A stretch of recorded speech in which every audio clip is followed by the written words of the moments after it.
Hmm.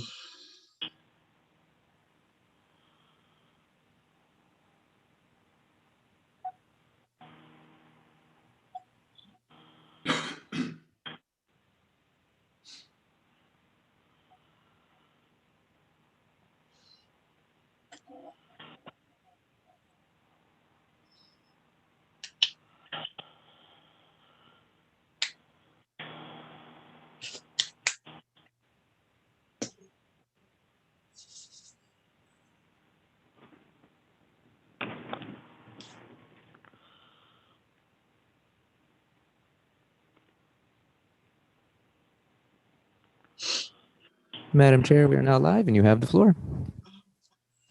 Thank you. Good morning to all.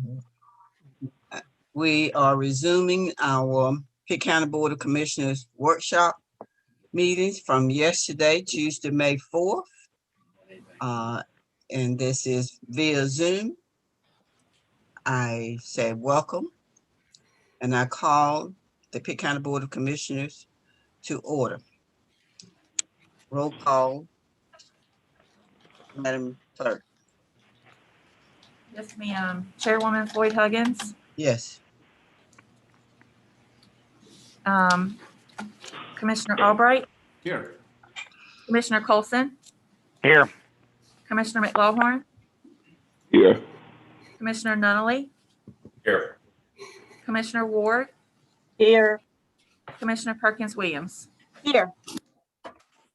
It Sure. is noted that Commissioners Fitzpatrick and White will be excused from your motion yesterday since we resumed this morning. Thank you. We have follow-up items. Mr. Manager. Yes, thank you, Madam Chairwoman. We've got one item to follow up on, and I'll let Brian handle it. It's the Fountain Library request. Good morning, Madam Chair and Board of Commissioners. We reached out to the Fountain Library and they have officially submitted their request. It's in line with what they normally submit. So we will throw it in the mix for our numbers for our June meeting when we present any other changes that come up during the budget process. We're glad that they submitted their request. Okay. Again, Mr. Manager. Madam Chairwoman, that's all we have. And on today's agenda, we are suggesting that we flip-flop and have emergency management presentation first and then have the sheriff second. Okay. And I think everybody's aware we're doing the change. Okay. All right. Thank you. So we'll now hear from Randy Gentry with emergency management. Yes, ma'am. And good morning, Chair Floyd Huggins and Commissioners. Thank you for letting me go first. We will start with our budget presentation for emergency management. Just as an overview, there's 4 divisions of the emergency management: the Fire Marshal's Office, EMS, 911 communications, and then the administrative end of the emergency management. As a highlight for the Fire Marshal's Office, over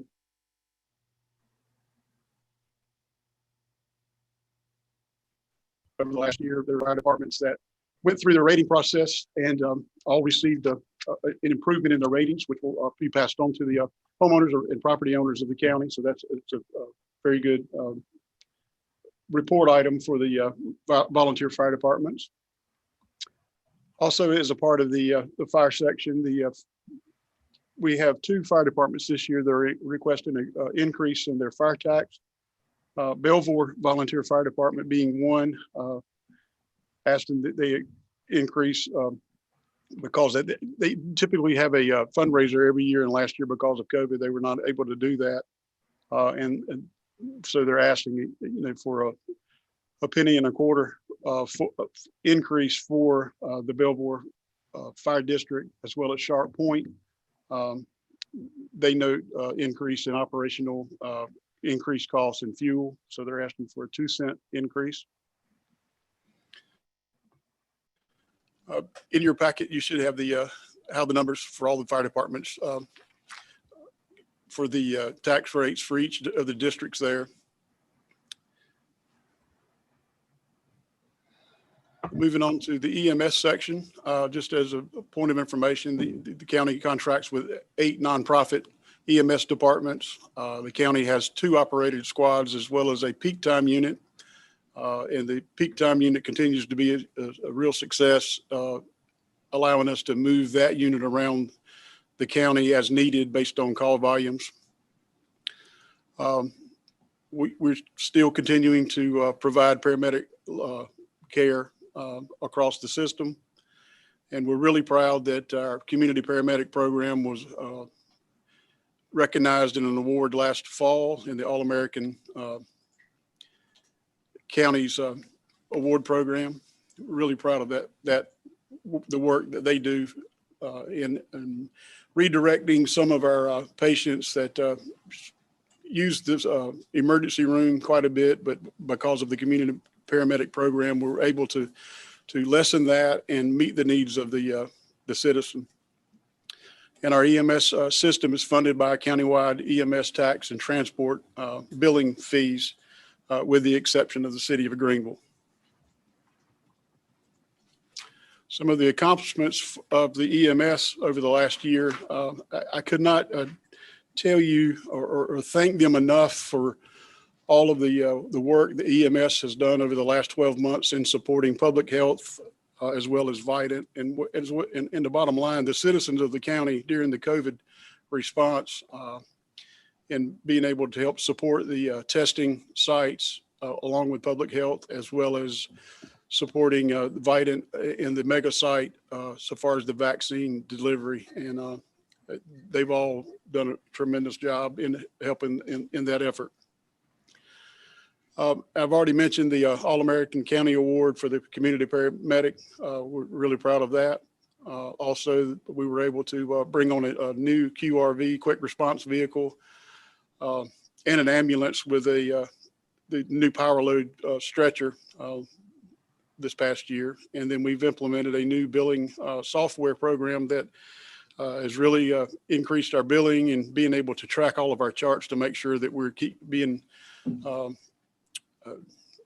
up with all of our calls for service, enabling us to make sure the billing is correct.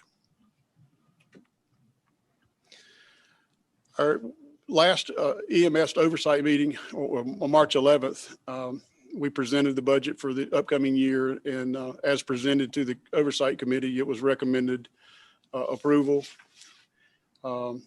And in that budget, we will be able, because of the growth in the transport revenues, because of the billing software, we will be able to continue to maintain that EMS tax at current rate.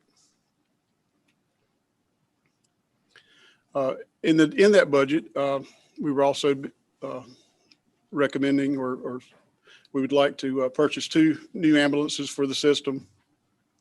We're also requesting 4 full-time paramedics to staff the peak time unit, and it's going to reduce the overtime cost and actually save us some money.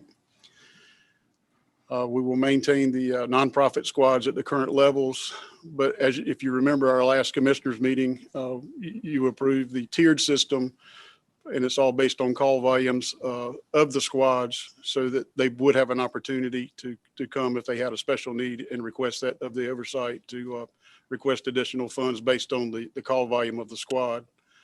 And also the recommended budget will allow us to build fund balance in our program. Moving on to 911, over the last 12 months, we took the opportunity to restructure some positions to better manage day-to-day operations in the center. We added a system technician to handle all the technology that's within the 911 center, as well as the EMS trucks that are supported. And when we moved a telecommunicator to a mid shift to maximize the coverage of the shift, but at the same time recognizing there is some downtime where we can move staff to busier times to help the call volume in the center. And throughout the last year, because of COVID, we've alternated moving our 911 staff between the main center and the backup center to give us an opportunity to make sure we could sanitize and clean the center in between the rotation of shifts, just to try to do all we could to make sure that we minimize the opportunity for anybody contracting COVID. And we're still doing that today. In our budget, we have asked for $25,000 to conduct a feasibility study for a new 911 main center. And this is where we would hire the consultant to come in and do that study, and then position us to be eligible to apply for a state grant to help fund the majority of a 911 center.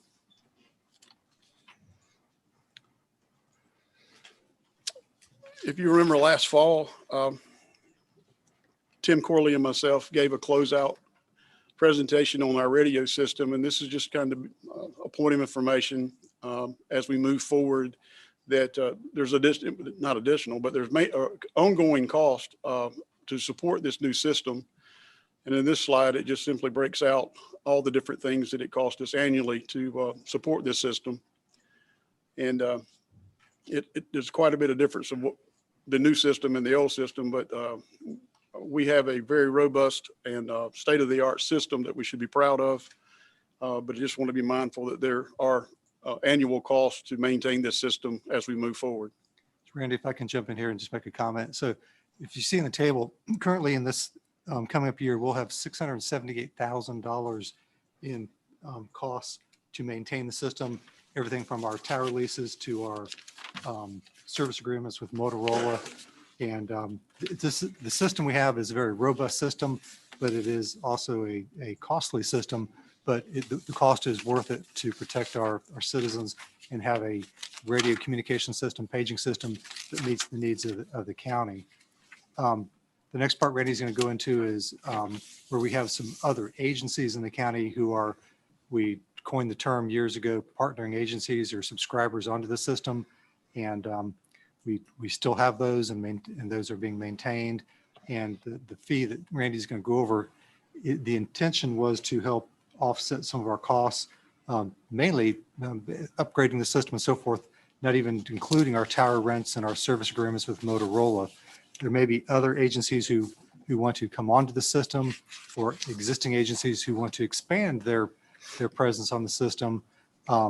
They would be required to purchase their own radios, as well as purchase what we call a base station. Right now we have excess capacity, but we're reserving that capacity for the county's future use. Any agency wanting to come on would have to basically accommodate their own capacity, which the system can be expanded, no problem. So we just wanted to make you aware of that. And Randy, with that, I'll let you continue. Yes, as the manager said, when the system was designed and came online, it was established that there's a $10 per month per radio fee that would be charged to anybody outside of the county requesting to come on our system. And as the manager said, it's intended to offset the operating cost. We do have some expansion in our system now, but it's for county expansion. And more groups wanted to come on, or if an existing partner would want to add to their system, there would be additional costs to support the adding of that. But there is capacity in the overall system, but just some of the infrastructure would need to be added to support additional radios.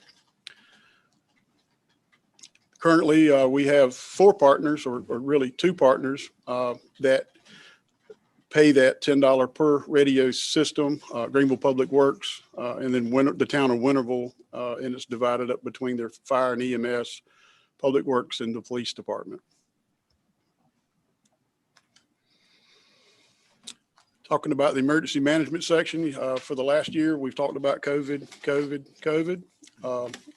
And I'd like to thank all of the employees of emergency management, to include EMS, Fire Marshal's office, and 911. I consider all of them being frontline employees on the COVID fight. Have all done a tremendous job, great attitude, as well as even non-COVID issues. We have a great bunch of people And I have been blessed to be able to be there and lead that group, and look forward to the future.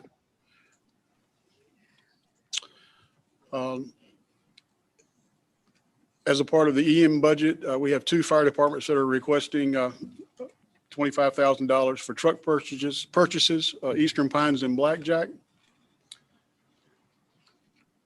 And that is the end of my presentation. If anybody has any questions, I'll be happy to answer.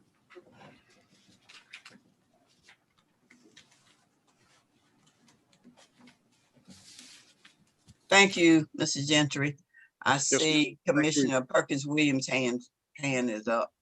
Good morning, everyone. Good morning, Mr. Gentry. Thank you so much for a report. I'd like to say to you, you could be commended about coming in and addressing the outer needs of the county as it relates to COVID. I've not had a chance to commend you on how you handled the site at Triumph Missionary Baptist Church in Pactolus, putting up the sign. That was just simply great that people found where to go, and people passing by was able to stop and get tested for COVID. And I think that helped the next county over, Beaufort. Mike, I'm curious how many you have that strolling sign that went around and around and could tell what was going on and what it was that people were able to see and be able to attend. Do you have more than one of those? Because as the outer edges are not able to pay this this fee, where is this fee at? We just had it. This fee, such as Winterville and Griffin, how would you address if we have another serious issue of a disaster? Hoping it won't happen, we can pray that. But how can we reach those other outer edges and the municipalities or the township is not able to pay the money, such as Winterville and Greenville Public Works? Do you this is a future thought, because this has to come and the storms are really going on, and haven't been out and seen trees fall and things like that. I was just wondering, how would you reach out to the outer edge of the county and be able to respond in a massive, in your business, we have to be able to do that. But I appreciate all the attention you gave to that site, but there should be some other provision for maybe reaching more than one. And I just wanted to know about it. I'm not sure I really understand the question. Okay, here's the question. With any of our partners, it's just all about communication and identifying resources that are needed and making sure that we respond appropriately. Okay, here's the question. The way you handle the outer edge of Pitt County East at Triumph, we set up a site for testing, and the county did get a lot of feedback from the residents over that way about the sign that you put out, that stroll or blink or was visible for everyone to see, that the community was able to know that it was available and that Pitt County had provided that kind of service. I'm asking you, is another outer edge I can think about? Well, Fountain is not that far from Farmville, and Aden is a little bit farther away from Griffin. And I know Bethel is 10 miles. I'm in a massive situation. How can people in those areas reach out to county resources or know about county resources or be able to, it's easy for you to go out. Do you feel like you have the resources that you need for emergencies in outer edges? Yes, ma'am. Let me try to tackle that, and I'll let Randy respond as well. Really, the question you're asking is really more of a public health question. Randy's agency just helped public health set up some of the sites and such. And I will say public health did early on when we were in the testing phase or the early stages of the testing phase, they did do had a revolving testing program that went around the outer edges of the county. If we were to be faced with another COVID, if the COVID-20 comes on the scene, obviously we learned lessons from COVID-19, and I'm sure we would expand our capabilities and planning, and I'm sure the resources from the state and federal government would be probably more expansive than this one initially. And testing, if we had to do testing again, I'm sure Dr. Silvernail would work with the emergency management. And Randy's role was more logistic and helping them set up when they went out, not necessarily collecting sites and that type of thing.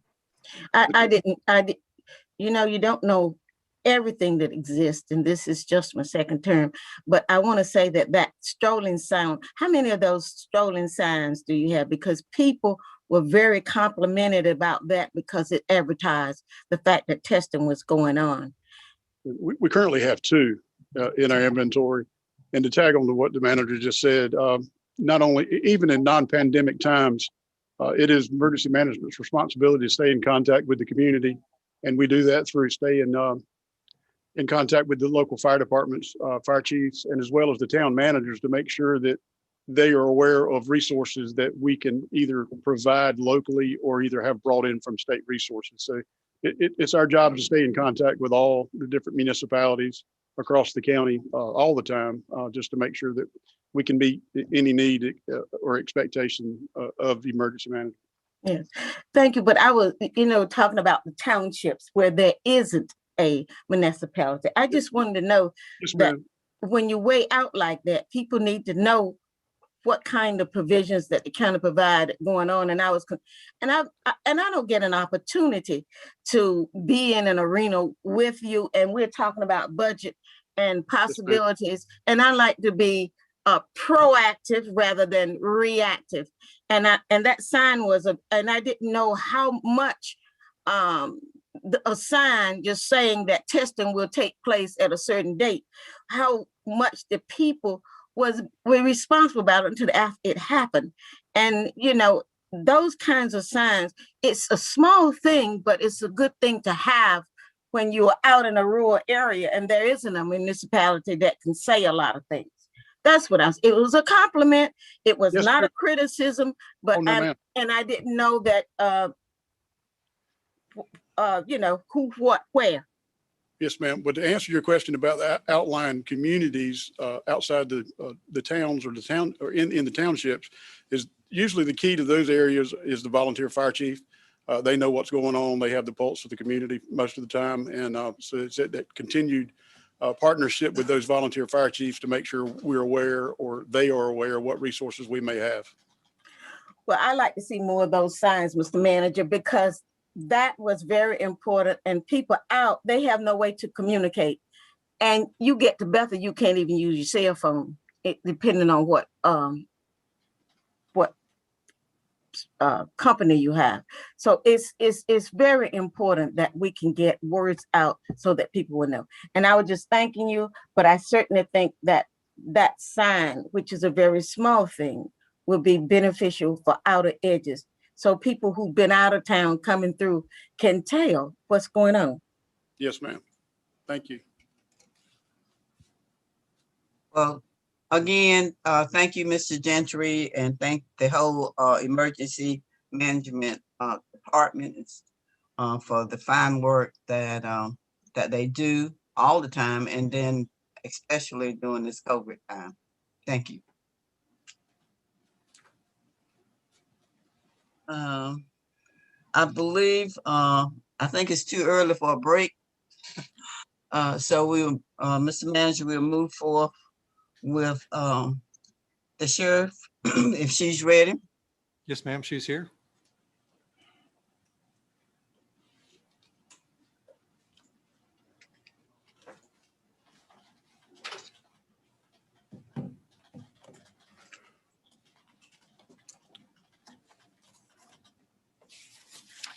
Good morning, Chairwoman Floyd Huggins and Commissioners. Good morning. I'll start right in on my presentation. Is it?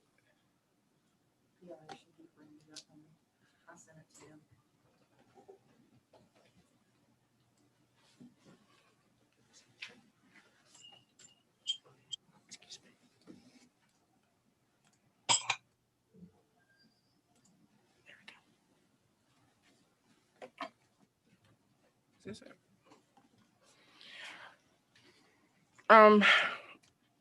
Our mission, the mission of the Pitt County Sheriff's Office is to serve, protect, and defend the community with integrity and sound judgment in a manner respectful of the trust that has been placed upon us while preserving the rights and dignity of all. Our vision is to ensure the future quality of our citizens.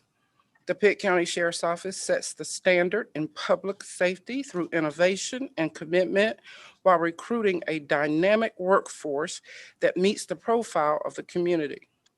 We will strategically plan and prepare for the future needs in law enforcement, detention services, and civil process. We believe in striving to be a good citizen and beneficial member of our community, state, and nation. It is our duty to serve mankind, to safeguard the lives and property of others, and to respect the constitutional rights of all. The badge is a symbol of public trust. In obeying the laws of the land and the regulations of the Pitt County Sheriff's Office, in supporting ongoing organizational change that strengthens our ability and capacity to serve. This is pretty much the hierarchy of the Sheriff's Office, of course, starting with the sheriff. There are 3 chief deputies. There's a chief deputy over the patrol division. There's a chief deputy over the investigative division to include the administration division. And this year, Major Phillips was promoted to Chief of Detention, a well-earned promotion, I might say. And he is in charge of the detention center. These are some of the services that we provide. The fundamental services are Civil Process Unit, Communications Center, Community Impact, Court Security Services, Crime Analysis, Crime Scene Forensics, Criminal Investigations, Detention Center, Electronic Monitoring Unit, Narcotics, Support Services, Training and Standards Unit, Uniform Patrol, Victims Advocate. Specialized services that we provide are a Civil Disturbance Team, a Crisis Negotiation Team, the Honor Guard, and a Special Response Team.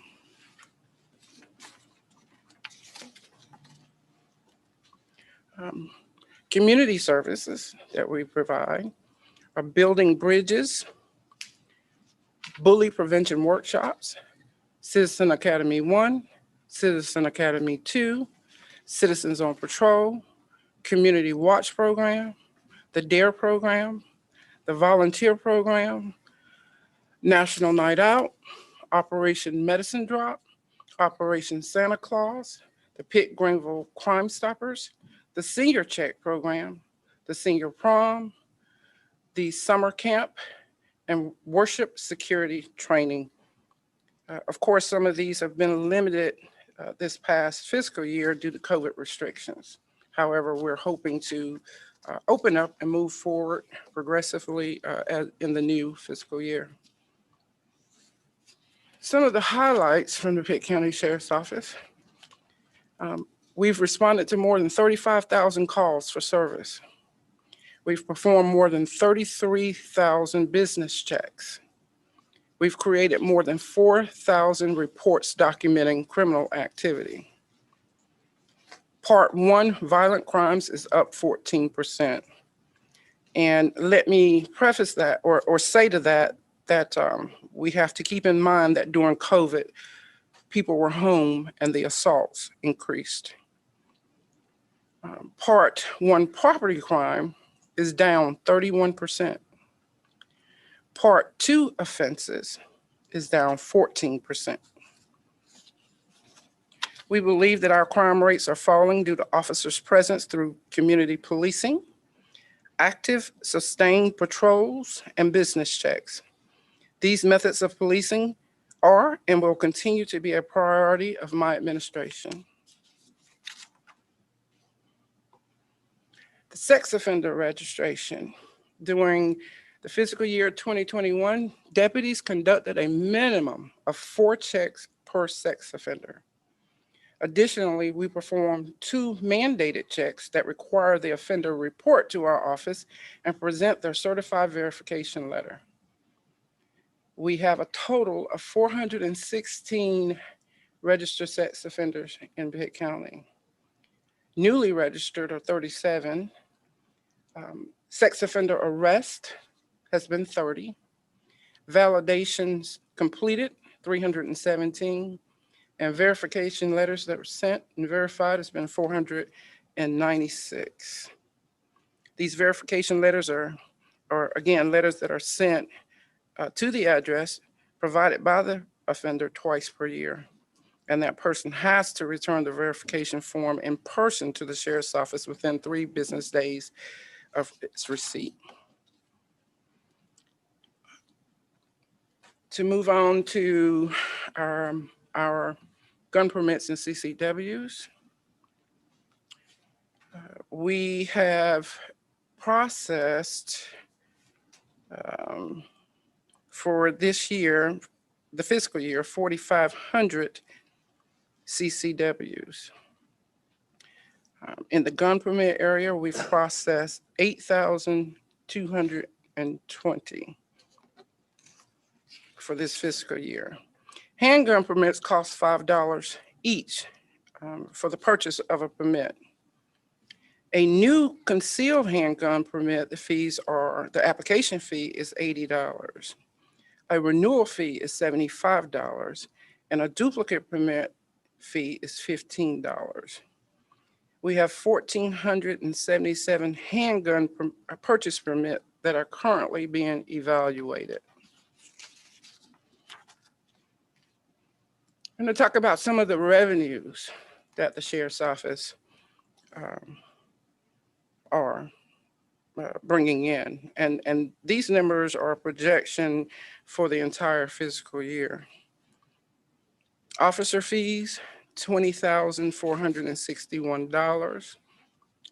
Sheriff child support fees, $481,435. Handgun purchase permit, $70,000. Fingerprinting fees, $14,612. Civil process fees, $276,000. CCW fees, $170,000. Criminal history fees, $400. Lab testing fees, over $24,000. Gun storage fees, $210,000. The sheriff's office contract security, over $218,000. Airport security contracts, over $79,000. School security contract, over $940,000. Foreclosure fees, $1,000, and restitution fees, $14,000. In this budget, we asked for 5 positions. I believe we received 3 of those positions and would be asking for an additional position that would essentially be a clerk 5, but a records clerk position. We also are in dire need of having a workstation support specialist. That is a position that would assist Michael Trongoni, who does our IT work. As we grow, there is a whole lot more work that has been put on him, and he is in desperate need of assistance in that. We have to, he maintains all of the computers at the courthouse that involves the sheriff's office, at any outlying buildings that we have, such as the PATS building, the computers at the schools for the school resource officers, the investigative building, the narcotics building, and any computer, or the detention center as well. And that is a lot of work, and he is in dire need as we grow to have that assistance. We are also strongly asking for the salary adjustments for law enforcement. And I think that if you look at the revenues that the sheriff's office brings in, I think it should justify being able to address the salary adjustments to at least get us where our community counterparts are. Again, we appreciate the 3 clerk positions that you all gave us for gun permits. We could use another 3, but we're not going to talk about that right now. But we are in dire need for a records management person. We receive subpoenas and requests on a daily basis for records. The attorneys need information. Citizens are requesting information, and it's just the news media reports and information. And we have struggled to utilize, or we're having to utilize other positions to try to make that happen. And it's just too much of a struggle to continue to do that and get it done in a timely manner. So we are requesting that additional clerk 5 position for records management.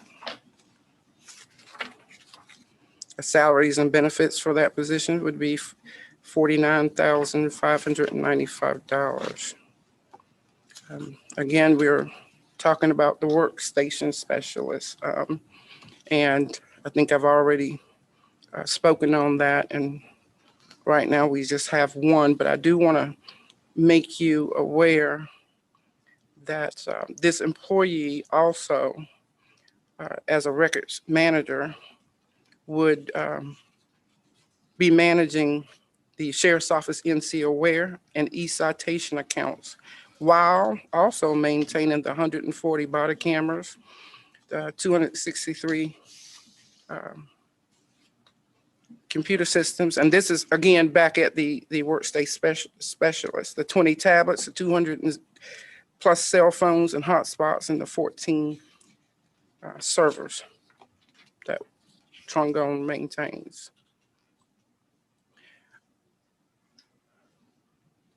The next slide. Prior to fiscal year 2020 budget negotiations, the Sheriff's Office conducted a salary study comparing Pitt County Sheriff's Office to Greenville PD. Study results presented to the Pitt County Board of Commissioners showed large salary vacancies between supervisory personnel. Budgeted salary adjustment will help close these salary gaps. When you discuss this budget request, I ask that you consider the following. Our deputies are responsible for the service and protection of this county, yet many of them struggle to pay their bills.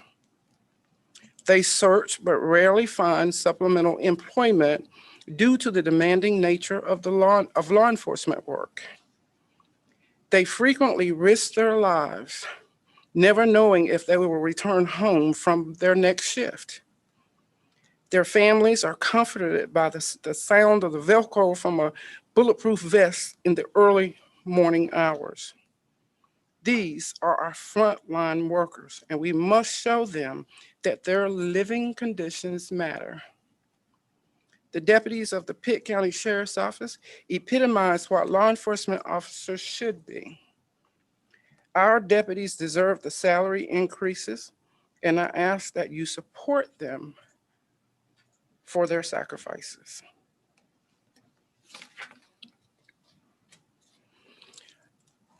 Accomplishments.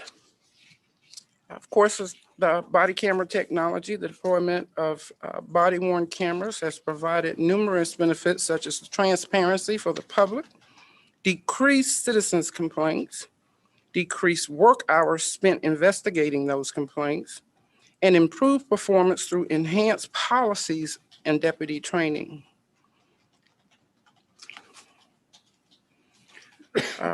Also, we were involved in the All-American County Award for the innovative response, or our innovative response to the opioid crisis with the Sharp and Wear programs, and I'll talk about that a little later. And with a partnership with Pitt Community College that now provides access for the inmates to obtain GEDs and higher education opportunities.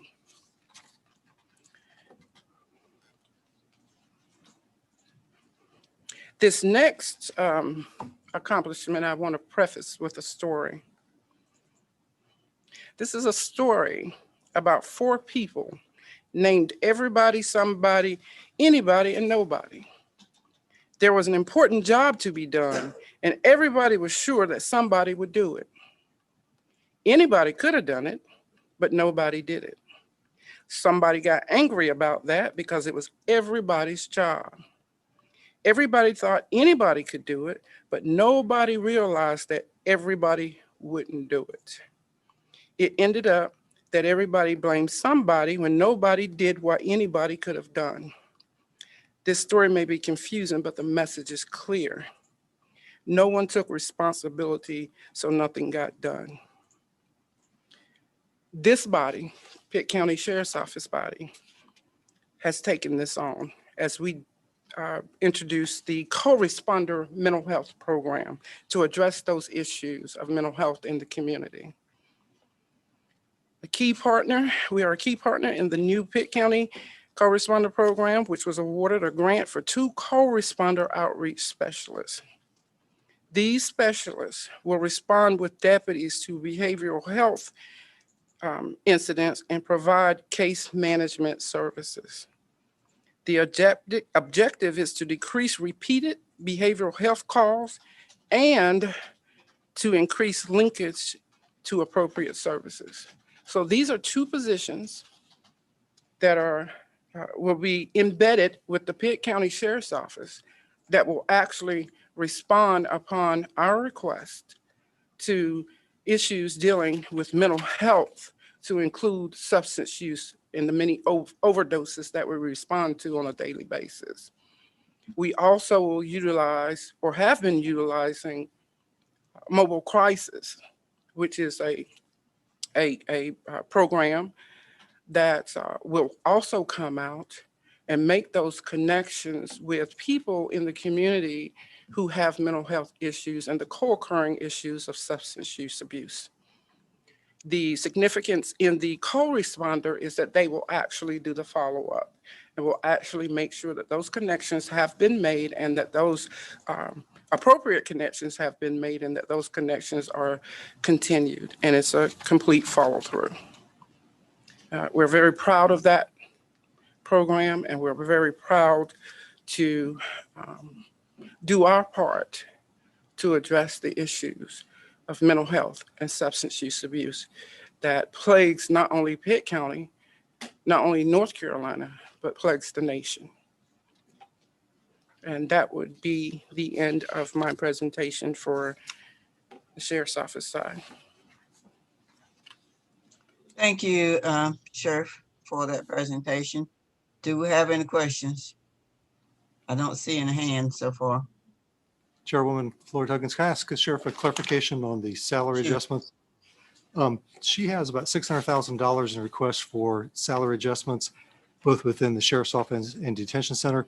But back on page 7, when you were talking about the salary adjustments, you were mainly talking about deputies, line employees. But as I understand it, as you've described to me and my team, all of these salary increases would only go to supervisory personnel all the way up to including yourself, and not the line deputies or line detention center staff. Is that true?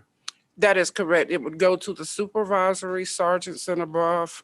That would then put them on par with our counterparts right here in this community. Okay. I was just confused because you were talking about the deputies. Yes, it's not for every deputy. Okay. Thank you. I have one question, and probably the manager will would answer along with the sheriff maybe. But usually when we compare salaries with the same government, and usually with same size, and what I mean by size and population and all of that.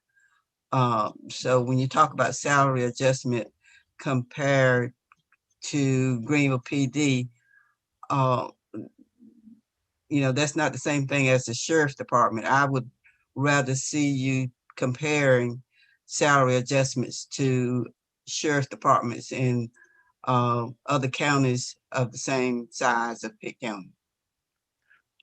Well, if I can respond to that, these other counties, the dynamics are different that you're comparing us to. We're talking about within our own community having an agency that living in a community. Let's talk about the community that where Pitt County Sheriff's Office deputies pay the same amount for the gas, the groceries, the mortgage, the rent, the movies, entertainment within this community that may be different in another community or county that you all are comparing us to in size. Greenville, Eastern North Carolina is the hub of the East. And so there are many more things here to do that may be in another county that's our size. So that's not a fair comparison. Secondarily, it makes it difficult for me to be competitive in bringing in good officers. You guys see what's going on in other areas. And a lot of that is making sure, I want to be able to make sure that I have the ability to continue to choose and have that choice and be competitive in hiring officers that are going to represent not just the sheriff's office, but this community and this county well, and hopefully not end up in issues that we see happening right here in our own state and across the country. And I ask you to afford me the ability to do that by being competitive, by being able to offer the salaries that will bring those people here to the Pitt County Sheriff's Office so that we can continue to offer the best service that we can offer. Chairwoman, if I can answer as well to follow up with the sheriff. Yes. In my tenure with the county, I remember we've done a number of things through time for sheriff salaries to bring them up and on par. We do the classification pay, system where we look at all the employees' beginning salaries. We do compare it against our peer counties across the state, as well as we also include other institutions, whether it's the city of Greenville, ECU, and others as part of that overall table that we look at all the salaries from. The sheriff salaries is something that has been the board's priority in the past years. And we had just recently, in the last 2 or 3 years, brought them up to the matter of fact, they were equal with the deputy salaries were equal with the city of Greenville's salaries. And you also implemented a certification program that when they received a certain type of certification, I think it was a 1, 2, and 3, they could also get an increase at the same time.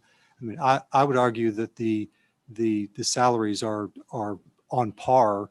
Now, the sheriff is making a case for the supervisory level today on these salary increases. But as I told her in our budget meeting, there's probably not a department of county government. I realize she's at the office, not trying to disrespect the office, but there's not an agency within Pitt County government that if it could make a direct comparison with the city of Greenville, would like to make as much as their counterpart makes in the city of Greenville. A city incorporates and forms to provide a level of service above and beyond the basic levels the county will.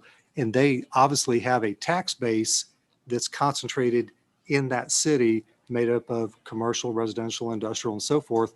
The taxing ability and the level of service that is expected of a municipality, in my mind, in my opinion, is higher and greater than what the county does. I'm not saying that one is better than the other, but the expectations are higher. The tax rate that they're able to leverage against that tax base yields a greater amount of money where they can afford to compensate their workforce at a higher level.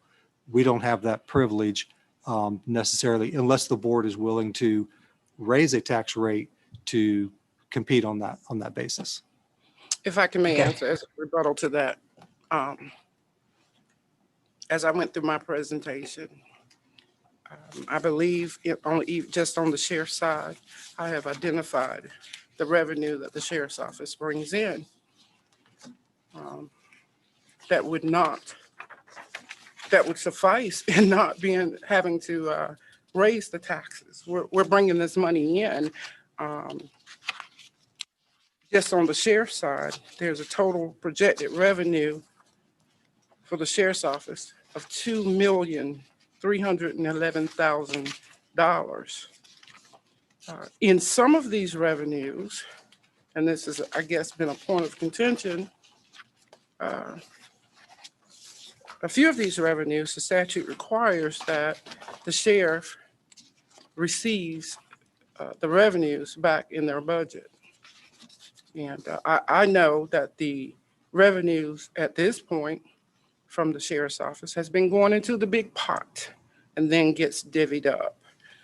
So I know that the county manager will argue that you're getting it back, but it's in the big pot. So I take his word for it, we're getting it back.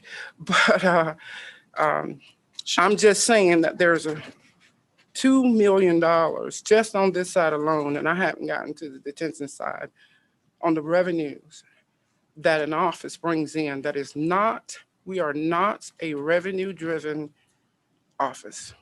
That is not the purpose of the sheriff's office. The purpose of the sheriff's office is the enforcement of law and maintaining the safety and the security of the community at that detention center.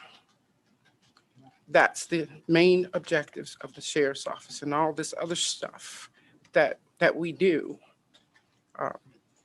at the sheriff's office is in an effort to be a part of our community. And I think we have gone above and beyond in these new programs, in even having the body cameras and not having the complaints that we had and not getting lawsuits for those things, because we now have a way to prove and show what happened on the scene. So we've gone above and beyond, and these officers work very hard to do things that's not even necessarily in the scope of the sheriff's office to do, but we do because we love our community and we want the best for our community.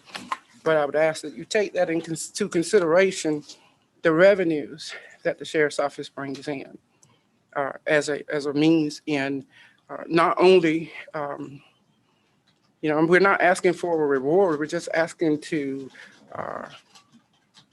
be on par and be able to buy the same groceries and buy the same gas that's here in this community as our counterparts do. Thank you. Yes. I respond. Yes, the sheriff has identified, as she says, $2 million in revenues. These are not new revenues. These are existing revenues. And her question is to whether those actually come back into the sheriff's office per se. Keep in mind, between the sheriff's office and detention center, we have a combined $34 million expense center So yes, I would have to say those $2 million probably do offset over $34 million of expenses. And keep in mind, this recommended budget that I'm presenting to the board recommends $2.2 million in additional monies over and above and beyond the current appropriations of the current year. So yes, those $2 million do offset $34 million in total expenses. We have another question. Commissioner Ward? Yes, unmuted. Yes. Okay.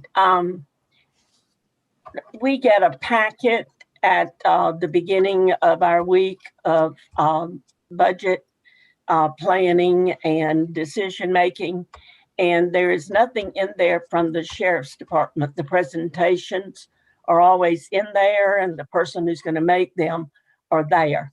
This is the first time some of us have heard this or know anything about the request that she's making. Some of it we've heard by the grapevine or whatever way you want to say it. But even to, I'm not sure, but I don't think that even the county office got a copy of the presentation until last night or late yesterday evening. But I think that all of us I feel comfortable with what we have in the budget going to the sheriff. It meets many of the requests that she's made, but not some of them that she requested today. And if I'm wrong on that, I'd like to hear from the manager or the chair. And I just want people to know and that we have not seen this or heard it until today. Thank you. If I could respond really quick, we prepared a budget for what we asked for from the sheriff's office, and that budget was submitted. And we've had a meeting with county manager about that budget. So I'm a little confused about what it is you don't understand that I requested and asked for. It was in that budget that was submitted. Sheriff, I think you referred to in your book, in the book, the binder booklet the commissioners get. We request a week prior to the budget workshops that all the agencies responding would provide the Board of Commissioners a copy of their PowerPoint so they can preview it before coming to the meeting. I think that's what Commissioner Ward is. It's the same information that I'm asking for again today. Is it not? It's the same information. It was just then you came back with what your recommendation was, but my request didn't change. So that information, I would say, has been submitted and submitted when it was supposed to have been submitted. This was just as a response to the county manager's recommendation that appears to be different than or less than what I had asked for. So I'm only coming back and talking again about what I asked for in the first place. Sure. Let me state something also. I don't know what you presented when you first met with the county manager, but the presentation, the slides that you just presented to us, that's what we don't have in our notebook. Okay. All right. I got you. Yeah. So that's what I understand that part. And we did have it from all the other departments. That's the part that I wanted to be cleared. Yeah. And we use those, Sheriff, to review and prepare for your presentation this morning. And Commissioner Ward was saying that we did not have that information to review and be ready for it. And be ready. Yeah, we sent it kind of late, so we were under the impression that it had been sent to your emails. No. It was 11:21 p.m. last night. Yeah. So, but anyway, we were not able to 11:21 last night, trying to prepare to. We were not able to review beforehand. That's what Commissioner Ward is saying. Sure. Okay. Thank you for your presentation. I don't see any more hands raised. Has his hand up, Chairwoman. Oh, okay. I can't see the ones on the phone. So, okay. Commissioner Coulson. Okay, not to be argumentative here, but Scott, not just the sheriff's department, but any department that works for the citizens of Pitt County, in Pitt County, I don't give a rat about the so-called other counties for comparison. I care about Pitt County. Anyway, Sheriff Dance, can you give me an idea how many people you might lose or that you're losing on an annual basis to higher paying jobs in the police force downtown, or is what Scott said truly apples to apples now? I'm sorry, give me just a second.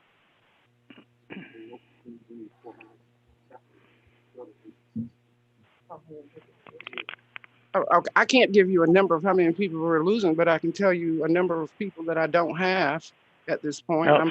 But can you get through? Well, but the don't have doesn't answer my question. Can you just throw a dart at the board? Is it 10? Is it 20? Is it? Has the sheriff's office lost any positions to the city of Granville? That'd be a valid question. All right. Then I got one further question. I guess this really is more directed to Janice because it's legal. The money that the sheriff's talking about that she is getting in the form of revenues that the legislative authority says must come back to the sheriff. Janice, I would like to know what the specific statutes are because I want to see what that wording is. Does that money need to come back independent of a budget, or can it be immersed into the budget like Scott's doing? I would like to make sure that we're not doing something that's, I hesitate using the word illegal, but improper. Yes, I can answer both. This is Brian, Commissioner Colson.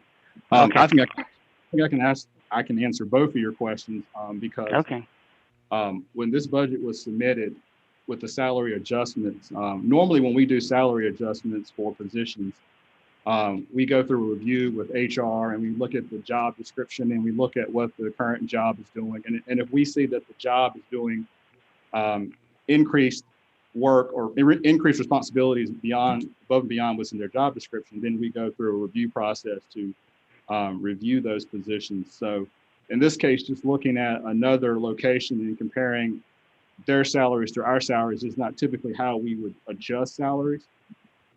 So what I wanted to know, but if I could just interrupt while you're on that, but Scott made that comparison to other counties. And one of our counties that we often look at is the county that I came from. You did too, Iredell County. Industrially, they have much more than Pitt County does. So it is not apples and apples. But then my next question was from a supervisor standpoint, because I figured this question may come up. And I asked HR to look at over the last year, if you look at the supervisor positions that are being looked at for the salary adjustments in the sheriff's office side and detention side, have we had any employees leave the county? And HR has provided with me that we have not had anybody at the supervisor level leave the county for any particular reason. When they leave, I really don't know if it's salary related or not. But over the last year, we have not had anybody leave, and that could be because of COVID. But the second part of your question, so if there's a statutory requirement on a particular revenue, that revenue, because the sheriff's office and the detention center are all part of the general fund, they all come back into the general fund. We wouldn't necessarily set up any type of special pot unless revenue. But what I got to interrupt here. But is that really the spirit of the intention of the legislative edict?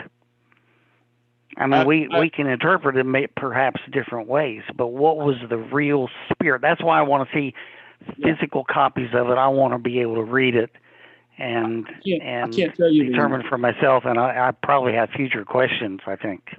I can't tell you the spirit of any legislation, but I can tell you that those revenues come back into the whole pot. And if you look at under the sheriff's purview in this upcoming budget, it's slightly under $37 million. Understood. So the sheriff side with the roughly over 2 million, and the detention side, which is in the next presentation, which I believe is at 3.6 million. I mean, that only makes up 10% of their overall budget, and the rest of that That's is not my question. My question is that money really supposed to go back into the big pot? I want to see this. I want to see the statutory writing that tells me that what we're doing is proper, because a lot of things can be interpreted, and you know, it's easy to interpret things favorable to oneself. I want to see that legislative authority. Sure, and I think Janice probably answered the legislative side way better than I can. But on the financial side, all the monies that we get are accounted for and put in the right pots. So I don't want there to be any confusion that any money that comes in from a sheriff's office related operation is going somewhere else. It all goes where it's supposed to, but from a legislative and I'm not really questioning that. If I sound like I am, that's not really the intent of my question. Well, and I would only just add to that as well. I will certainly pull each statute, if that's your request, that provides a revenue to the sheriff's office, and determine whether or not that statute says that money be paid directly to the sheriff or whether or not it flows through the county. But the sheriff's office, as the sheriff has said, is not an enterprise fund. It's not like solid waste where she generates revenue that must support her operation. She is a general funded department. And so I'm not sure where else those funds would go that she's collected. They certainly wouldn't go to the sheriff herself or into some personal or other account. They would go into the general fund, which is the fund that funds the sheriff's office. And certainly that's a small component of the total amount that goes to the sheriff's office. But I'm happy to pull each statute in her list of revenues generated and provide those to you, Commissioner Colson, so that you can be satisfied that the money is. All right. Well, don't break your neck doing it. I mean, you got a lot of things going on right now, I know, but I really do want to know this information. And just for clarification, what's the alternate location that you think where those funds should be going? Well, if not the general fund, where would they go? Well, the thing is are they intended potentially to go directly back to the sheriff in their department in order to be able to fund other activities? It's just like right now, I think we underfund the gang unit. It needs to be bigger. The fact that gangs are even permitted in Pitt County, to me, is problematic. We ought to make it so unfriendly for gangs to be here that they're forced to move somewhere else, and then let the other communities take similar action.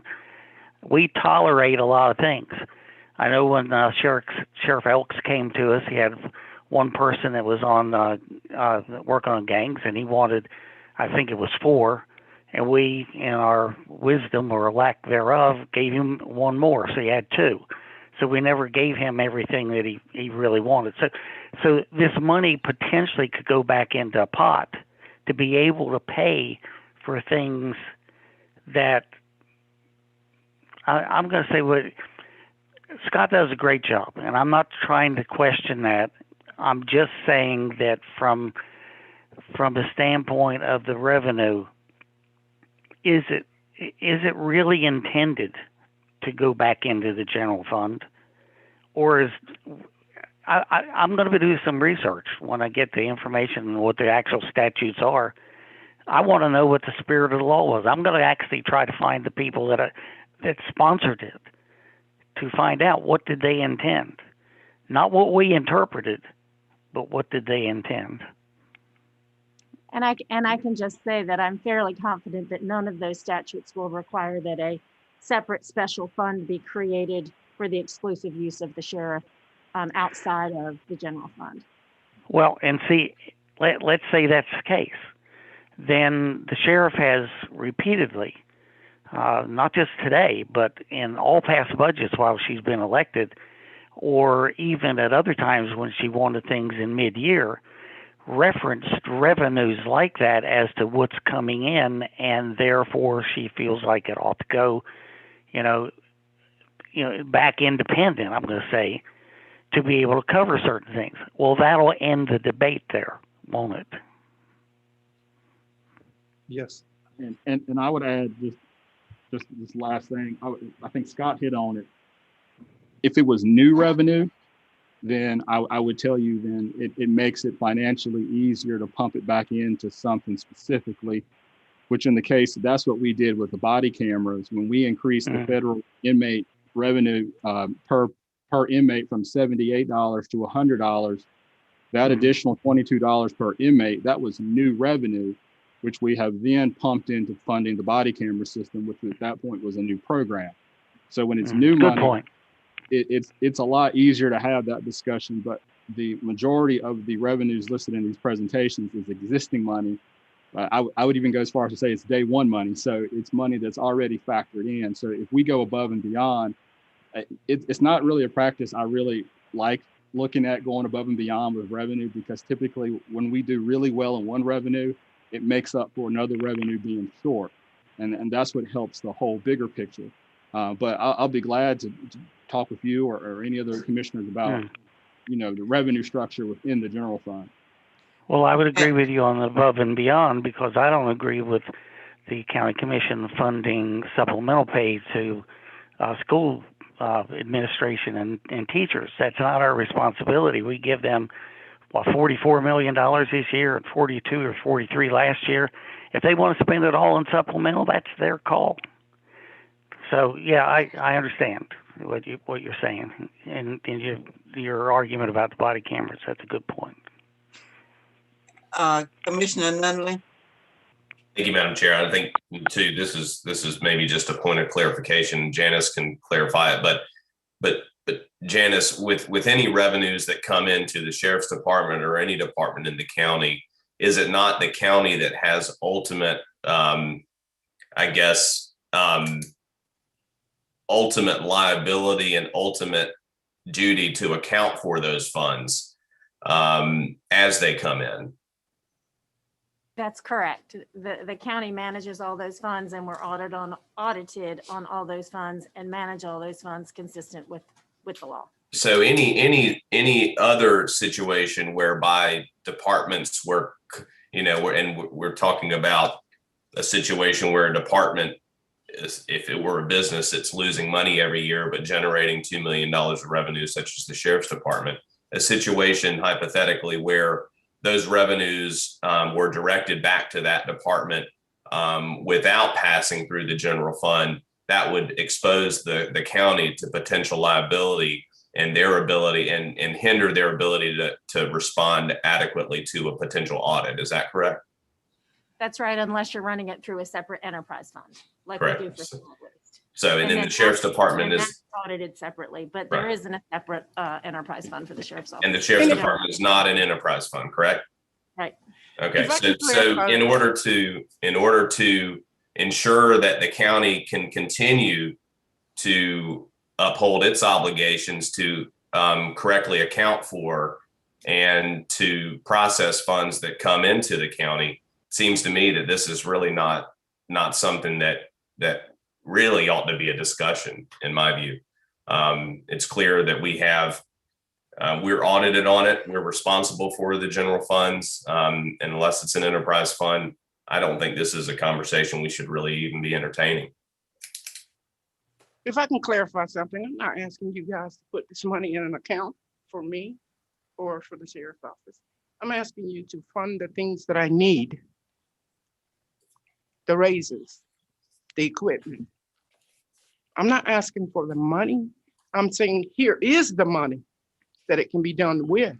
So I'm not asking for money to be put into an account specifically for the sheriff to spend any way that I want to spend. That's not the point.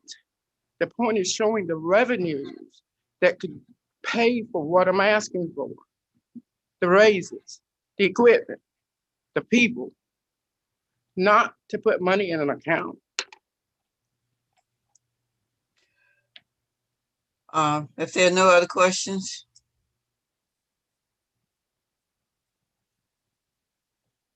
Mr. Manager, Right. anybody on the Yep. phone got a question? No, ma'am. Thank you. So that is all for the sheriff? She has the detention center budget side to present now, Are we ready for that? if you allow, Madam Chairman. Yes, okay. All right, so since we don't have anything to look at, I'm sorry. Okay. Go ahead, Nick. All right. Pitt County Detention Center budget. So one of the services that we provide at the detention center is the inmate GED program. We're very proud of that program. We have to give people an opportunity to keep them coming back in and to get on the pathway to success. Right now, due to COVID, we have 3 current participants. We first started it in SHARP and the WARE programs, and now we have extended it to the entire detention center. But of course, again, due to COVID, things have slowed down. We have 6 past participants. 3 have been released in good standing. 1 received prison time, and 0 has returned to the Pitt County Detention Center. Another service is the SHARP program. That's the Sheriff Heroin Addiction Recovery Program. Due to COVID, we currently have 5 participants. We've had 41 past participants. 8 have been released in good standing. 11 received prison time. 5 returned to PCDC, and 6 were incomplete or dropped out. Another service that we provide in the detention center is the WARE program. That is the Women's Empowerment and Recovery Program. Due to COVID, we currently have 6 participants. 40 released in good standing, 11 received prison time, 9 returned to PCDC, and 6 opted out of the program. This is the inmate population that we've seen in our detention center. Currently, we are at 317, and I believe 70 plus of those are federal inmates that could be sent back at any time. Revenue that the detention center brings in. County inmate, $405,000. From the state backlog, $172, almost $173,000. Jail fees, over $86,000. Jail medical, over $15,000. Contract phone, $260,000+. Lockers, $122. Detention center commissary, over $183,000. Detention video, over $46,000. Federal inmates, $2.4 million. This is from federal inmates that we keep in the detention center that we do not have to keep. Electronic monitoring, $1,200. Meals on Wheels, over $14,000. SSI incentives, over $3,000. The state misdemeanor program, over $18,000, with a total of $3.6 million in revenue that the detention center brings in. This will give you an overview of the federal inmate revenue. The county budgeted $996,000, over $996,000 for that, and we will actually be bringing in $2.4 million on that as well. And that is based on the current federal inmate population at the detention center. New budget requests. We asked for, and I believe we received, 2 detention officer positions. We asked for raises for maintenance staff. Those 2 detention officer positions is 1 detention officer assigned to the kitchen and 1 detention officer assigned as a K-9 officer. For the fiscal 21 or fiscal year 21, the detention center has had an average of 8 open positions. The average background process for detention officer positions is 3 to 6 months. And this has forced officers to work on their days off to ensure shifts are meeting the state mandated minimum staffing requirement. We're actually at about 15 people down, I believe, in the detention center now. And we are struggling to make sure that we can try to find people to come here for the pay. When we're talking about the raises for the maintenance staff, and this is very important, the maintenance staff at that detention center, the funding, we are requesting this funding to adjust the salaries for the detention center maintenance staff. Once trained, we struggle to retain experienced staff who leave for similar jobs with higher pay.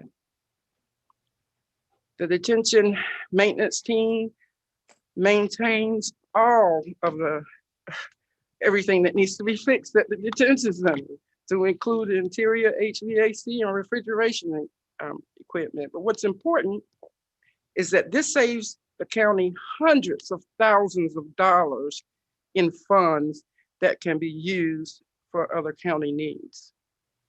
If we had to farm this work out and did not have maintenance people and do not maintain keeping maintenance there, there would be hundreds of thousands of dollars that would be spent to other entities to come in and do this work. Utilizing a major contractor, a smart business, due to the liability of housing hundreds of inmates. So it's smarter to have our own staff in there around the inmates doing the business. We have afforded the opportunity to vet these people and know who's coming in our detention center. Daily repairs and maintenance on exterior HVAC equipment is still handled by our detention maintenance. The Pitt County Detention Center maintenance team strives to increase the safety and security at the detention center. The maintenance personnel go above and beyond their assigned duties to get more work done for less money. Accomplishments. The maintenance team saving thousands of dollars a year. Educational programs delivered to inmates at little to no cost. Tablets being introduced to all inmates. Those unable to attend classrooms can use the tablets to obtain course information and receive credits for class. And that is the end of my presentation for the detention center. Thank you. I see a hand, Commissioner Perkins Williams. Good morning, Sheriff Dance. Good morning. My questions. In that last presentation, I'm always looking out for the little Joe, and I guess everybody on this board knows that by now. The maintenance department, which is a part of the sheriff's staff, do you have any kind of numbers that you can, because I see you having to come back to, so because we really don't have anything on our books for your unit. I guess that's the right term. I don't want to call it a department because the sheriff is elected by the people. I want to know, do you have numbers to go with that? The maintenance department save hundreds and thousands of dollars. I got to look at stuff. I know the board get a little bored at me about that, but it would, my adding up and antennas go when I don't see numbers, facts or documentation or whatever. Not that I won't look at everything, but give me some idea as to the kinds of things that been fixed that would save if the maintenance staff knows how to do air condition, then the number of jobs that they performed on them, then I just need some. Do you understand what I'm talking about, Sheriff Dance? I Yes, just ma'am. need something If you're that asking gives me me some idea, you know. the things that they do at the detention center, they do. Jeff, if you come up and talk about the chief, if you'll come up and talk about all the jobs that they do at the detention center to maintain that building. Yes, ma'am. Primarily the maintenance staff, they do all of our technical work on our camera system. They have built and designed many different areas throughout the facility, building the classrooms, the actual video visitation booths that we have. Some of those are bought. Video visitation is also taken care of by them.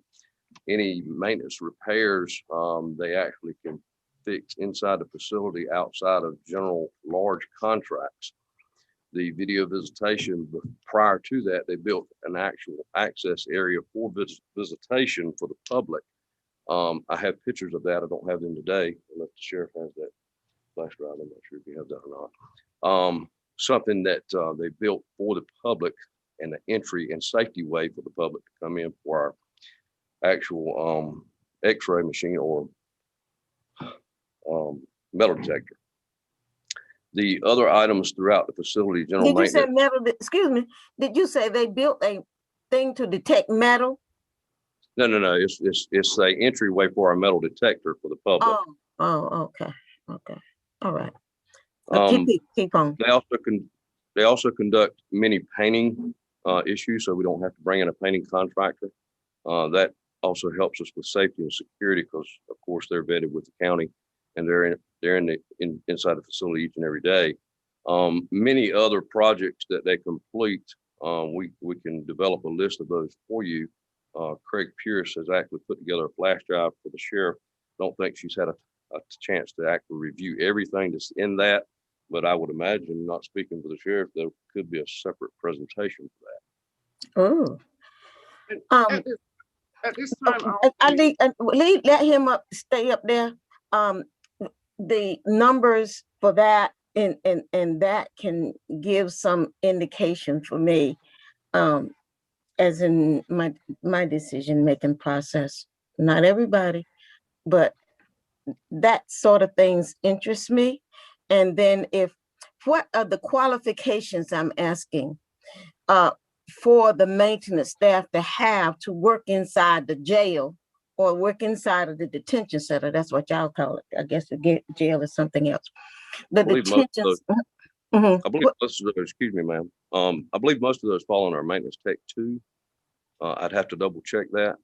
But with the qualifications that they carry and the work performed, it's well above what those qualifications are. Some of our guys are actually refrigeration and HVAC and electrical holders of license.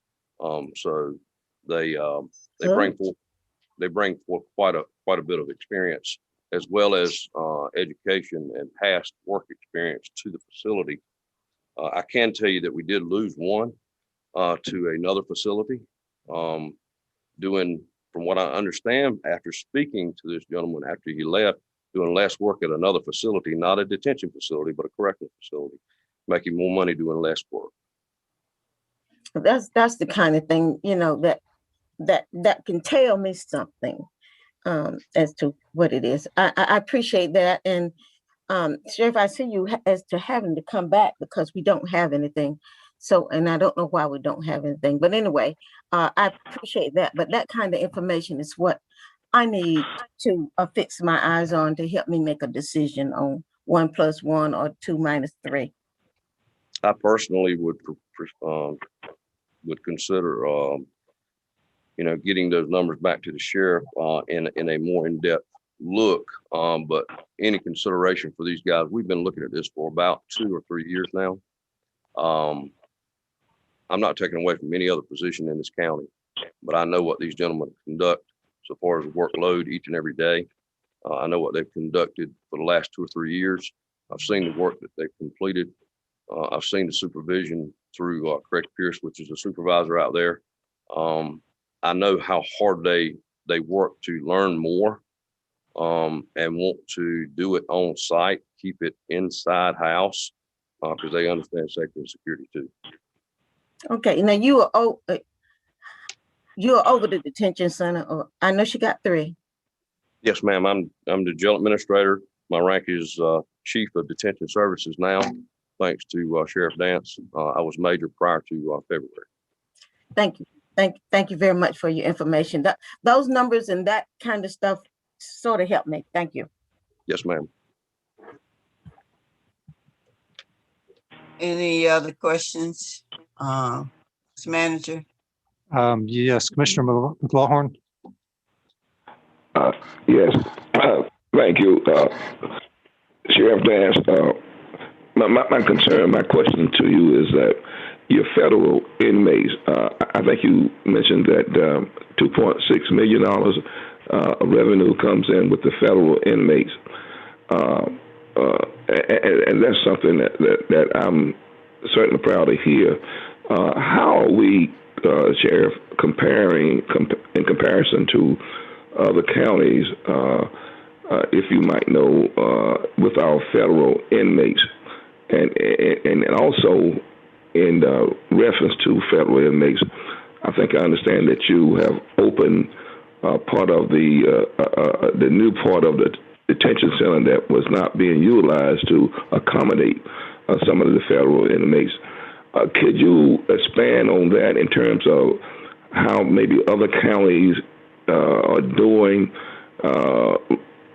about comparative to our size with the federal inmate population? I can say this, that of course, you know that it is up to each individual sheriff to determine whether they keep federal inmates or not. It's not a requirement that we keep federal inmates. So every county does not keep federal inmates. I can tell you that the federal inmate or the federal folks are very pleased at our detention center and would send me 100 today if I asked them to, or would ask me to take 100, because they're very pleased with the way that we maintain our federal inmate program. So the county budget uses 35 inmates to around 35 inmates to budget on at 100 a day. So I could keep 35 and meet that budget. But I don't, and I usually double that number because I have an expectation that there's some possibility that some of the things that I asked for, we can get, such as the raises with that extra money. There will be an extra $1.4 million projected that I've made over and above what the county projected on.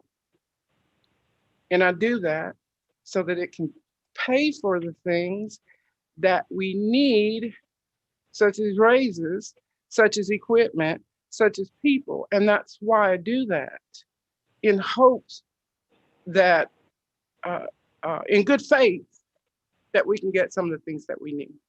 So it's not a requirement. I don't know what other counties are doing, because many counties don't.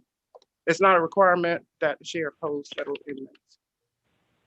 Well, I want to applaud you for doing that. Now, do you also have room for expansion with additional federal inmates that you could acquire? Yes, sir. I have it's the E block that is open that could hold 96. It has 96 beds in it, but then again, of course, it will take additional staff to maintain that area, which would roughly be at least 16 officers and to maintain that area. So there is a cost. Now, how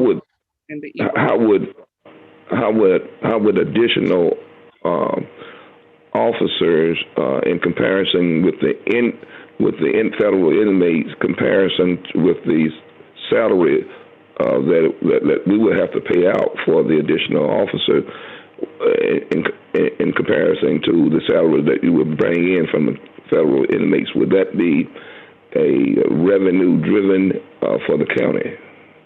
Well, I think, yeah, I'm sure it would be for the county.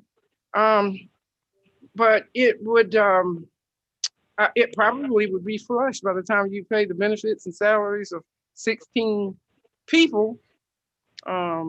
just to open that E-block, I think it would end up, maybe, I'm not sure, I'm not the numbers person, I'm the law enforcement person. I can tell you a law, I can't tell you numbers. But I imagine it would be flush. Commissioner McLaughlin, we could bring back a presentation on this if the board would like to see it, but we've talked to the sheriff in detail. And yeah, the numbers probably are flush. The greater concern is that when you bring on the 16 personnel, they're staffing that facility 24/7, and as you go to year to year to year, as the retirement contribution amount increases, you provide COLAs, the amount of money that we're getting from the feds is going to stay stable or remain constant, while the personnel costs are going to do nothing but increase over time. So that creep of cost of personnel in time is going to outweigh any benefit through the analysis we ran in the past of doing that. That's why we, probably 5, 6, 7, 8 years ago, we recommended to you to reduce the number of budgeted federal inmates from 70 to 35. And actually at the time, the goal was really to go down to 0, that we were depending upon this income. And technically we're not guaranteed. We've got a good track record with the feds, but we're not guaranteed that revenue. I would hate to take this excess federal fed bed revenue and dedicate it towards salaries when something could change. If the federal judge in this area is reassigned or is not favorable to putting inmates here, or wants them to go elsewhere, or we change anything in the detention center that would make the feds not as likely to bring their inmates here, then where do we go to make up that revenue?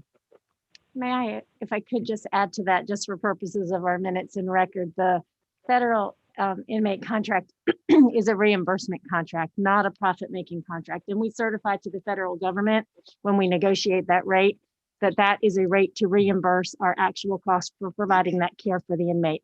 So my comment is not intended to talk about what you do with those revenues once they come back into the county, but just to clarify for the record, it is not a profit-making contract. The revenues that come in match the expenses, and that is what we certify to the federal government in establishing that rate. And I'll add on from a financial standpoint. I was going to say the same thing that Janice just harped upon.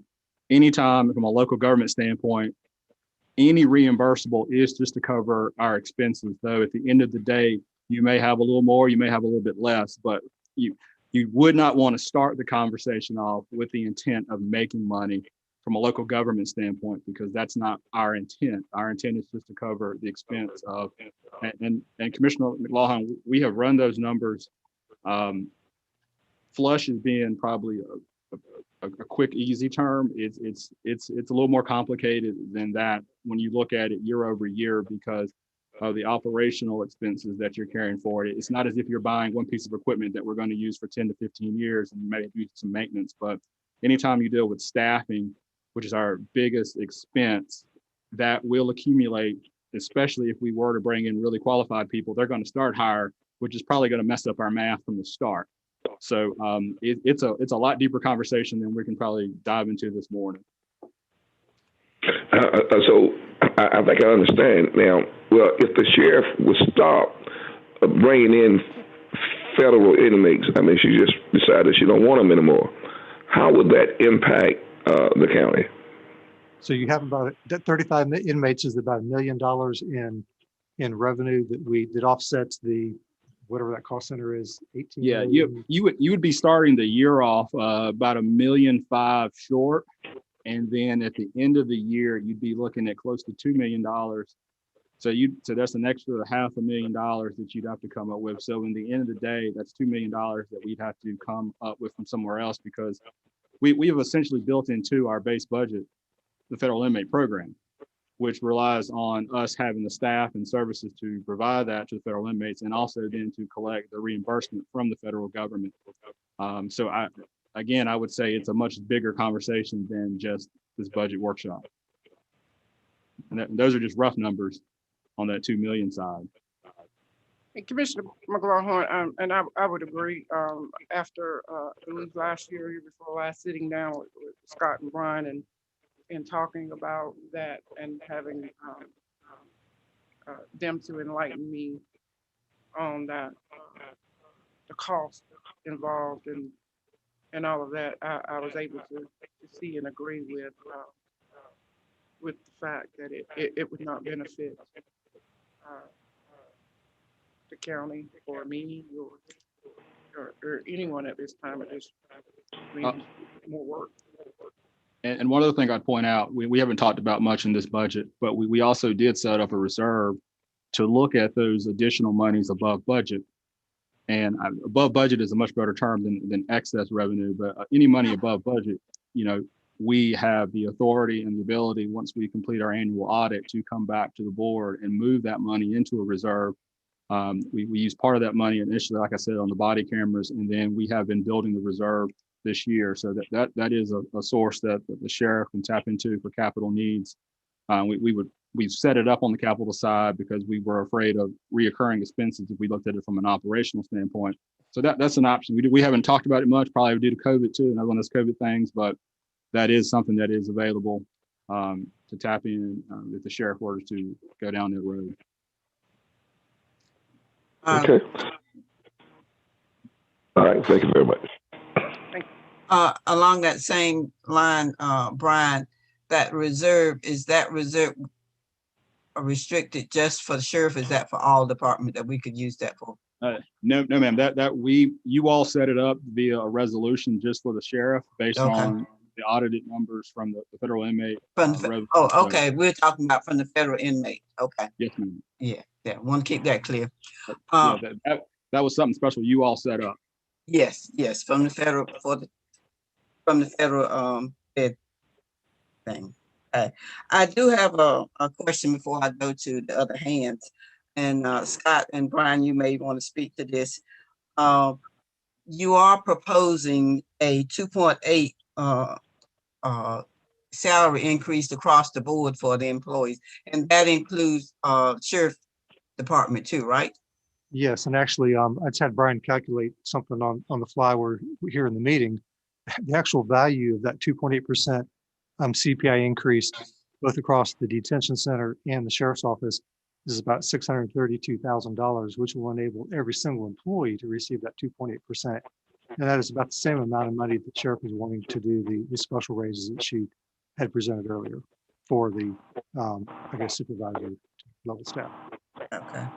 And my next question is, she talked about the maintenance for IT, I believe. Is that correct? There's an IT position. Yeah, IT position.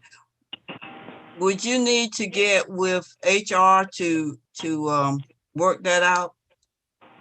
Well, basically, she's asking for a headcount increase of 1.0. I know our overall MIS department provides services across the county. I don't know if Mike is Mike, do you assist Michael Trongone as well, don't you, within the sheriff's office? Mike, do you want to address that, or?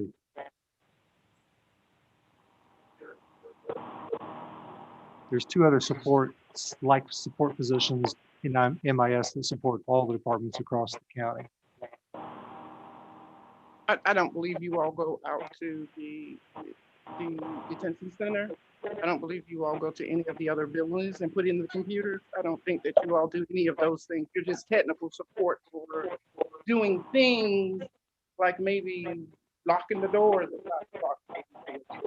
So they're not technically coming to the Pitt County Sheriff's Office and assisting in the manner that we need that assistance for Congo. But again, Scott, Brian, would you need to get with HR to work these positions? It's a funding question. It's really a Board of Commissioners question as to whether you want to approve the funding for this additional position. I mean, HR has already worked in terms of reviewing the job description and has checked off. They've done their thing. It's really it's okay. here now as part of the workshop and the budget process. Okay. So if the board desires to fund that, you just need to let me know, and so we can see what we can do to accommodate it. He spoke to job descriptions and they explaining what they do, what all they do. So that's why I asked that question. Yeah, and I'll clarify what I meant by that is if we do salary adjustments, then that's part of the HR process that we look at each individual position before we adjust the salary. But But I also want you all to hear that when we do a cost of living increase, that increase not only affects the individual, it also affects the position. So the position moves up. In this case, we're looking at a 2.8% increase if you approve it. Every position, the minimum and the maximum moves up that 2.8 as well. So the employee benefits and then future employees benefit because now they're starting in a higher range. So that range actually closes any gaps that we may have with any other comparable organizations.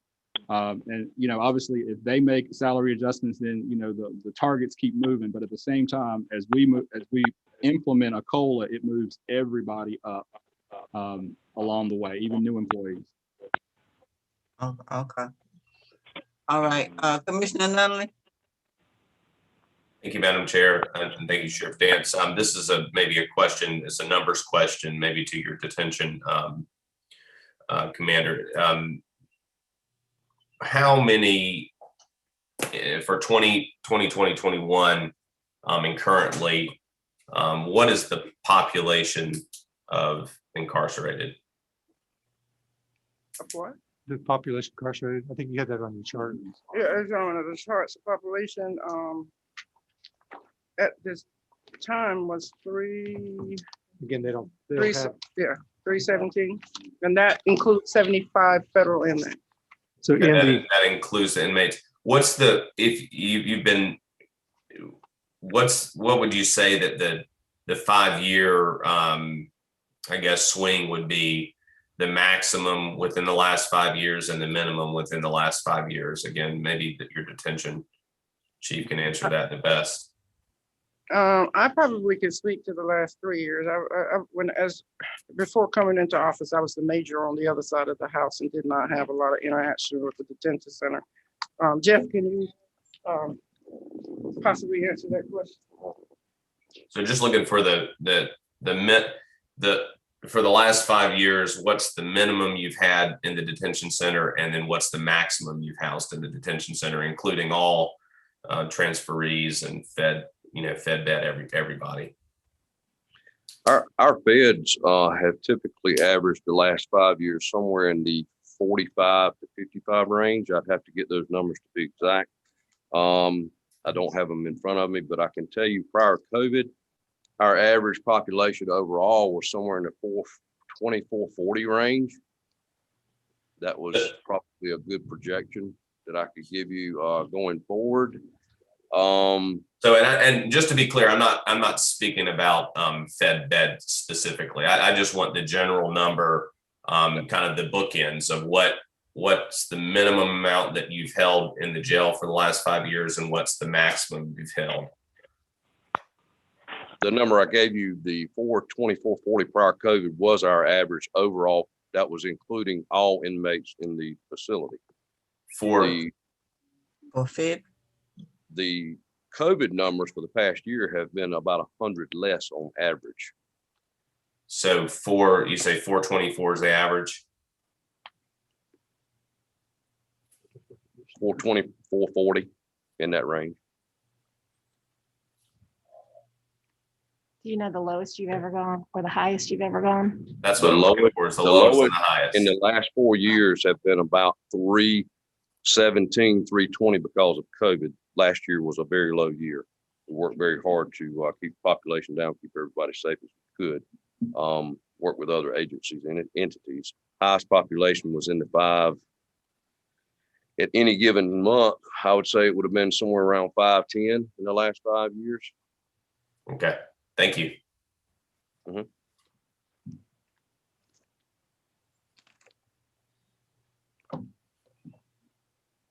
Do you have another? Are you finished, Commissioner? Yeah, that'll be all. Thank you, Madam Chair. Okay, Commissioner Ward.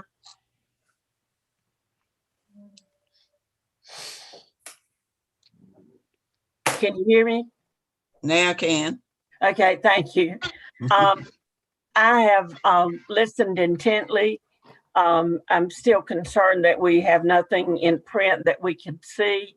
And basically, I would like to see if it's appropriate for us to move on to our next item and consider what we have on the table that we've already approved for this department. Thank you. Okay. Mr. Manager, do I have a hand on the phone? Yes. Yes, ma'am. You have Commissioner McLaughlin. Okay. Unless it was still up from last time. No, that was a mistake. My question has been already answered. Thank you. All right. Commissioner Colson is okay? Okay, I see Commissioner. Yeah, I if my hand's up, it's from before or it's a mistake. Okay. Commissioner Perkins Williams, is your hand up again, or is it? Yes, it is up, Madam Chairman. Thank you so much. Can we ask the county manager to submit us our documentation for this unit, and let's move on to the next one, and then after we read it and go over, can we come back and visit this? Don't you think that's an appropriate? Because we do have something in our binder for everyone else. And when it said the sheriff department, I start shuffling my papers and I cut off and tried to do. So could we just move on to the next one and let's come back and revisit this? Sure. You will. You have one more day of workshops tomorrow, and then at the end of the workshops, you normally do a wrap up of the 3 days. We'll make sure that you've already been emailed a copy of this early this morning by the clerk. If you'd like a printed copy, we can get that in your hands. If you'd like a color printed copy to include in your binder, if you would let the clerk know. Otherwise, if you'd like to defer consideration of the items presented by the sheriff until the wrap up tomorrow, we could do that. Or you can discuss it today. Commissioner Ward? Madam Chairman, can you hear me? Yes. Okay. Yes. I feel like that we have done what we have done in the past, since we have not had a copy in the past few years of the budget prior to it being presented to us. And I think we've listened to all sides. And I personally, I don't know if I need to make a motion or what, but I would like to see us move forward. Well, we can move forward because we're not approving this today. We can move forward for today. Okay, thank you. And yes. One other question, since I was asking my questions. How many pages is that we're talking about? It's 30 slides on 15 pages. Yeah, that's more than I want to print too, Mary. Yeah. That's what there you go. Could you get that to us, please? Yes, ma'am. Thank you very much. I appreciate that. I need it. We'll call each board member to see who wants a printed copy. All right, thank you.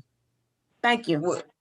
We'll move on, and I believe that's the end of presentations, and now we'll have discussion or more questions. Is that right, Mr. Manager? Yes, ma'am. Is that where we are? Yes, ma'am. Okay.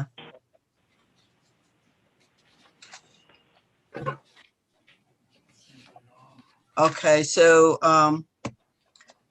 is there something that we want to discuss from today or even yesterday?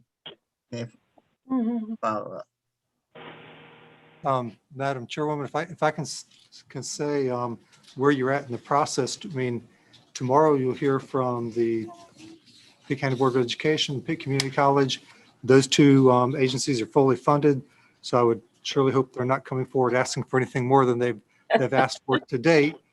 So with that, you've really, I also want to mention that Commissioner White wasn't able to participate in the workshops, but she does, before the board takes any action to vote to send this to a public hearing, she wanted to be a part of that process. And we're thinking also that Commissioner Fitzpatrick may be able to participate tomorrow. I think he's indicated that he'll be able to come back into the process. So hopefully at the end of the day, if you're ready to move forward to with some level of decision to direct us to prepare this for a public hearing, we could have a vote of all 9 commissioners in that.